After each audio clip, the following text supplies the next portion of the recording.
Devastating earthquake where more than 3,000 people died and more than 200,000 people were left without a home. We wanted to get a little more insight about this day. Joining us now is Matthew Davenport, the author of The Longest Minute. It is a New York Times Book Review editor's choice. The novel details the events from the 1906 earthquake in San Francisco. Matthew, thank you for joining us.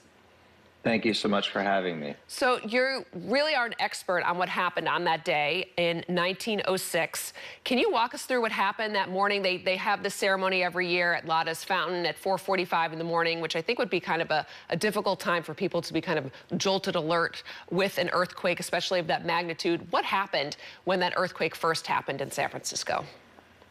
The earthquake struck a 7.9 magnitude, struck at 5:12 a.m. and rippled throughout the city for approximately a minute, maybe a little bit more.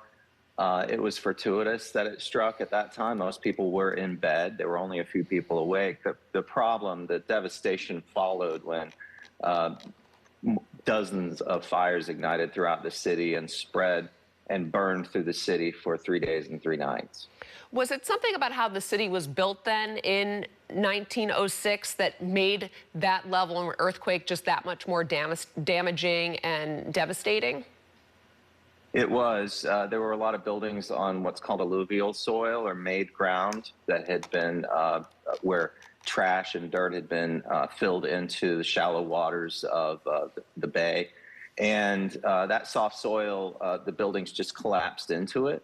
But still, with the shaking, only a few hundred people probably died from the earthquake itself. It was the fires that followed that caused most of the devastation, and that was because of the poor building codes and the poor fire safety standards at the time, which were fixed after the fact.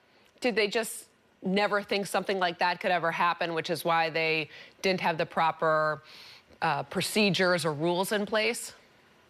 No, they had all been warned. The fire chief, Dennis Sullivan, who actually died in the earthquake, or injuries as a result of the earthquake, had warned the city leaders for many years. And they'd been warned for decades. They knew this was inevitable. They knew that a fire could devastate the city, but they chose profit over life and safety and allowed developers to get by with weak building codes and getting exempted from safety standards. And that was something that it took decades to fix after the fact.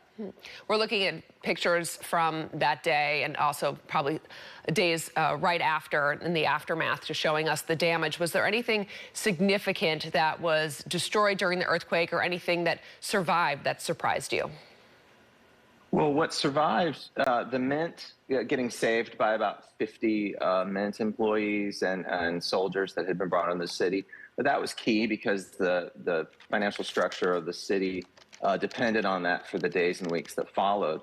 But really the unsung hero in all this was a Navy lieutenant named Frederick Freeman, who on his own initiative brought a firefighting flotilla from Mare Island into the city and saved the waterfront, saved the ferry building, and what is now all the Embarcadero, all the way up to Fisherman's Wharf and down to Mission Cove. And he is really the unsung hero here because having that wharf saved allowed people safe passage out of the city, and also in the days that followed and weeks that followed, it allowed supplies to be brought into the city for the refugees.